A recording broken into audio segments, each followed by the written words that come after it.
Abby. Elle n'a que 4 ans et elle est considérée comme la plus jeune mariée du monde. Cependant, bien que son visage reflète le bonheur, derrière ce joli sourire se cache une histoire qui vous brisera le cœur. Abby souffre d'une leucémie aiguë, un type de cancer du sang qui est le plus fréquent chez les enfants et qui maintient la petite fille dans un hôpital d'enfants à New York. Un jour, un rayon de soleil vint illuminer le quotidien de la vie d'Abby. Matt Eakling, son infirmier, est devenu son meilleur ami. Il lui rend visite tous les jours pour lui faire ses injections. Et Abby aime tellement Matt qu'elle aimerait secrètement l'épouser. Un jour, Abby confie à sa mère vouloir se marier avec Matt et lui dit que la prochaine fois qu'elle le verra, elle lui passera la bague au doigt. Lorsque Matt apprend ce que la petite Abby planifie pour lui, il n'en croit pas ses oreilles, mais se réjouit d'autant plus car il sait que cela remontera le moral de la petite fille. Tout l'hôpital est ému de cette situation et moins de 24 heures plus tard, tout est prêt pour le grand mariage surprise.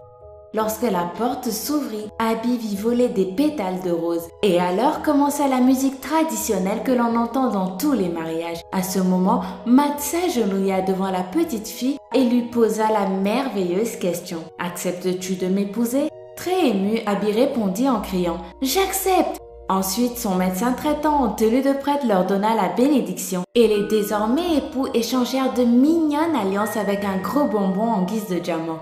Tout l'hôpital était en fête. Tout le monde mangea, rit et applaudit le nouveau couple. À ce moment-là, Matt offrit à Abby une jolie voiture. Malheureusement, quelques mois seulement après cette merveilleuse journée, Abby perdit la bataille et mourut, victime du cancer. Toutefois, Matt n'oubliera jamais ce joli mariage qui emplit de joie le cœur de sa petite épouse. Cette histoire est tellement belle qu'elle me met les larmes aux yeux. La vie ne donne pas vraiment toujours ce qu'on veut, mais loin de se décourager ou de se laisser abattre, il faut toujours chercher un moyen de trouver une source de bonheur dans notre immense malheur.